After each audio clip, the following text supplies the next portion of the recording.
Gempar nasional. John Hartman datang bukan main-main. Menggebrak kebiasaan buruk. Meminta klausul anti mafia bola. Bebas intervensi.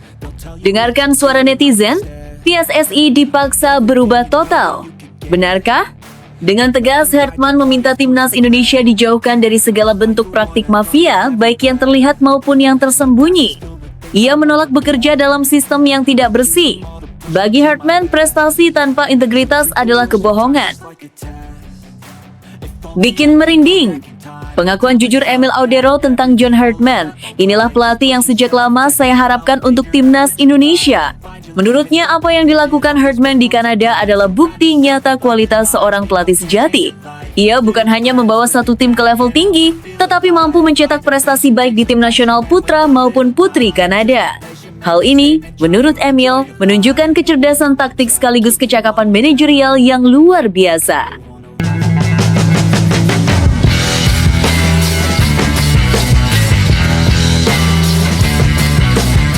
Sebelum kita lanjut ke berita terlengkapnya, alangkah mulianya bagi kalian untuk tekan tombol like dan yang belum subscribe, tolong subscribe channel ini. Gempar nasional. John Hartman datang bukan main-main. Menggebrak kebiasaan buruk. Meminta klausul anti mafia bola. Bebas intervensi. Dengarkan suara netizen. PSSI dipaksa berubah total. Benarkah?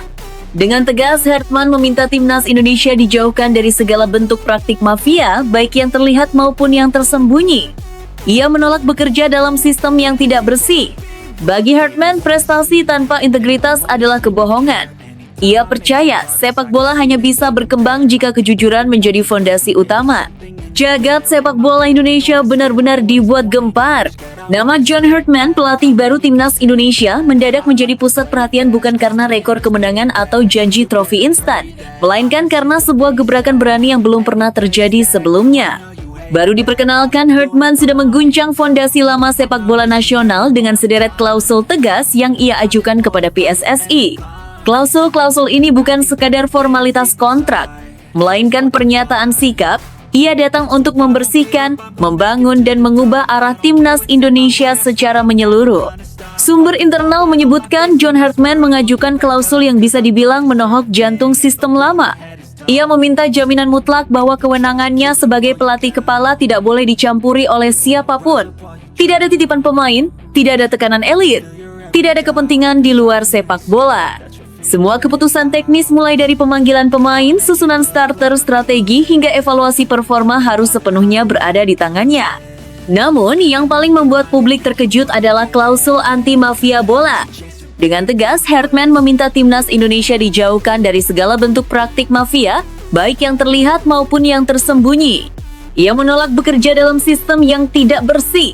Bagi Hartman, prestasi tanpa integritas adalah kebohongan.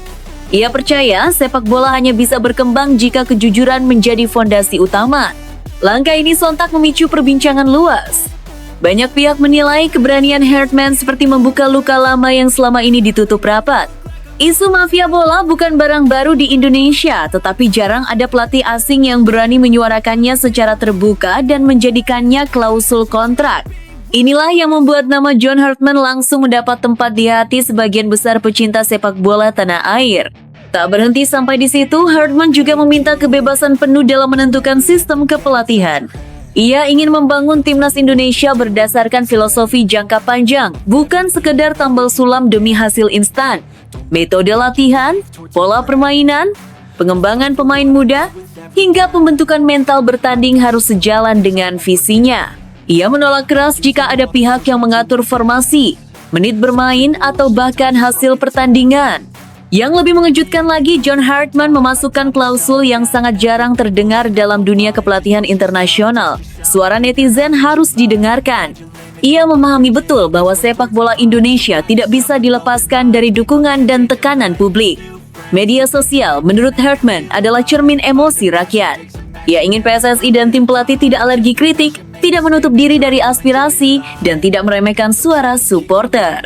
Hartman menilai, kegagalan komunikasi antara federasi dan publik selama ini justru memperlebar jurang ketidakpercayaan. Dengan mendengarkan netizen, ia berharap akan tercipta transparansi dan rasa memiliki terhadap timnas Indonesia. Meski begitu, ia menegaskan bahwa mendengarkan bukan berarti tunduk sepenuhnya. Keputusan akhir tetap berada di tangan pelatih, tetapi aspirasi publik harus dihormati. Keberanian Herdman ini bukan tanpa dasar.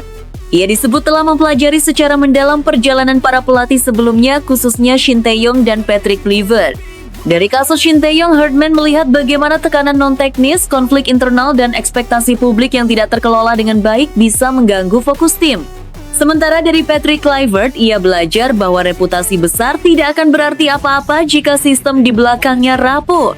Herdman tidak ingin mengulang kesalahan yang sama. Ia datang dengan persiapan matang, bukan hanya soal taktik, tetapi juga soal ekosistem sepak bola Indonesia. Ia memahami bahwa tantangan terbesar timnas bukan hanya lawan di lapangan, melainkan masalah struktural di luar lapangan. Reaksi publik pun luar biasa. Banyak supporter menyebut John Herdman sebagai pelatih reformis yang berani melawan arus. Di media sosial, dukungan mengalir deras. Tidak sedikit yang berharap klausul ini benar-benar dijalankan, bukan sekedar janji di atas kertas. Namun di sisi lain, muncul pula pertanyaan besar. Apakah PSSI benar-benar siap berubah? Klausul-klausul Herdman kini menjadi ujian nyata bagi komitmen reformasi sepak bola Indonesia. Jika disetujui dan dijalankan, ini bisa menjadi titik balik sejarah timnas Garuda. Sebaliknya, jika diabaikan, bukan tidak mungkin konflik lama kembali terulang. Satu hal yang jelas, John Herdman telah mengirim pesan keras sejak hari pertama.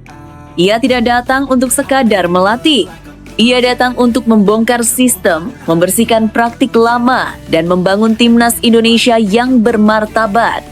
Kini, seluruh mata tertuju pada PSSI. Akankah mereka berani melangkah bersama Herdman atau justru mundur di hadapan perubahan besar? Sepak bola Indonesia sedang berada di persimpangan jalan. Dan John Herdman dengan segala gebrakannya mungkin adalah sosok yang akan menentukan kemana arah itu menuju. Namun tunggu dulu, setelah admin telusuri secara mendalam bahwa berita di atas adalah karangan belaka dan hoax, ini sebagai edukasi supaya penonton lebih jeli dalam memilih berita.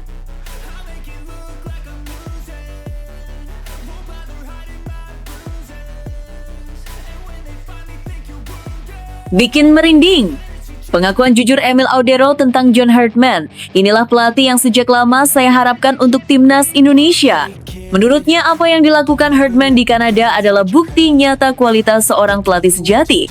Ia bukan hanya membawa satu tim ke level tinggi, tetapi mampu mencetak prestasi baik di tim nasional putra maupun putri Kanada. Hal ini, menurut Emil, menunjukkan kecerdasan taktik sekaligus kecakapan manajerial yang luar biasa. Kehadiran John Herdman sebagai pelatih baru timnas Indonesia terus memunculkan gelombang optimisme. Setelah publik dibuat penasaran dengan rekam jejak dan pendekatan kepelatihannya, kini muncul reaksi jujur dari sosok penting di skuad Garuda, Emil Audero. Kiper berpengalaman yang lama malang melintang di sepak bola Eropa itu akhirnya angkat bicara, dan pengakuannya langsung menyentuh hati para pecinta sepak bola nasional. Dengan nada tenang namun penuh keyakinan, Emil Audero menyebut John Herdman sebagai pelatih yang sejak lama ia harapkan untuk menangani timnas Indonesia. Bukan sekedar pujian formal, pernyataan Emil terasa sangat personal dan jujur, seolah mencerminkan harapan besar para pemain yang ingin melihat perubahan nyata di tubuh tim nasional. Ini pelatih yang saya harapkan menjadi pelatih timnas Indonesia, ungkap Emil. Kalimat singkat itu langsung menyebar luas dan menjadi perbincangan hangat. Banyak yang menilai jika seorang pemain sekelas Emil Audero yang terbiasa bekerja dengan pelatih top sudah menyatakan keyakinan sedalam itu, maka John Herdman memang bukan sosok sembarangan. Emil menyoroti rekam jejak Herdman bersama timnas Kanada sebagai alasan utama kekagumannya. Menurutnya, apa yang dilakukan Herdman di Kanada adalah bukti nyata kualitas seorang pelatih sejati. Ia bukan hanya membawa satu tim ke level tinggi, tetapi mampu mencetak prestasi baik di tim nasional putra maupun putri Kanada. Hal ini, menurut Emil, menunjukkan kecerdasan taktik sekaligus kecakapan manajerial yang luar biasa. Lebih dari sekadar prestasi, Emil sangat terkesan dengan kemampuan Herdman mengubah situasi internal tim. Saat pertama kali menangani Kanada, kondisi ruang ganti disebut tidak sehat. Ada konflik, kurangnya kepercayaan antar pemain, dan mental bertanding yang rapuh. Banyak pelatih mungkin memilih menyerah atau mencari jalan pintas, tetapi Herdman justru melakukan sebaliknya. Ia membangun tim dari dasar. Sedikit demi sedikit, ia menyatukan pemain, menumbuhkan rasa saling percaya, dan menanamkan kebanggaan membela negaranya. Hasilnya tidak instan tetapi sangat nyata. Kanada yang sebelumnya tidak diperhitungkan akhirnya mampu lolos ke Piala Dunia, sebuah pencapaian bersejarah yang mengubah wajah sepak bola negara tersebut. Tidak semua pelatih bisa menyatukan ruang ganti seperti itu, kata Emil.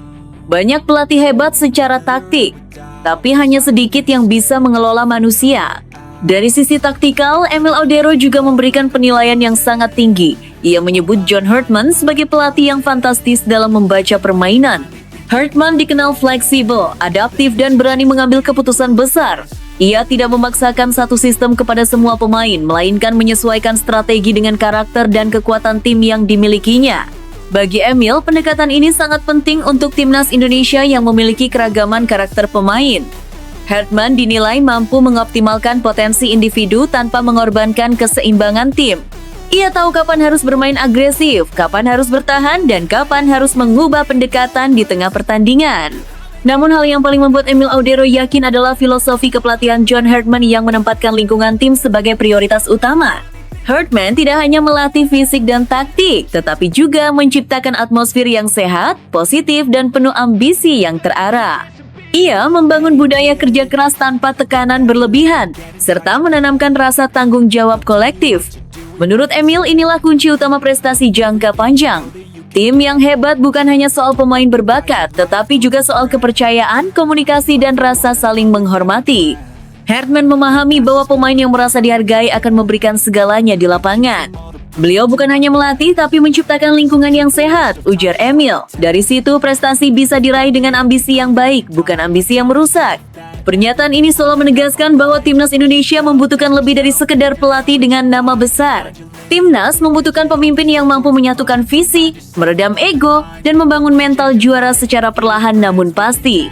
Emil melihat semua itu ada dalam diri John Herdman. Reaksi jujur Emil Audero pun disambut antusias oleh publik. Banyak supporter merasa keyakinan pemain menjadi sinyal positif bahwa era baru benar-benar akan dimulai. Jika para pemain percaya pada pelatihnya, maka fondasi tim sudah berada di jalur yang benar. Kini, harapan besar mengiringi langkah John Herdman bersama timnas Indonesia. Dengan dukungan pemain, pendekatan manusiawi, serta kecerdasan taktik yang mumpuni, publik berharap timnas Garuda tidak hanya mengejar kemenangan, tetapi juga membangun identitas dan kebanggaan nasional. Dari pengakuan jujur Emil Audero, satu pesan terasa sangat jelas. John Herdman bukan sekedar pelatih baru. Ia adalah sosok yang dipercaya mampu mengubah cara timnas Indonesia bermimpi, bekerja, dan akhirnya berprestasi. Namun tunggu dulu. Setelah admin telusuri secara mendalam bahwa berita di atas adalah karangan belaka dan hoax, ini sebagai edukasi supaya penonton lebih jeli dalam memilih berita.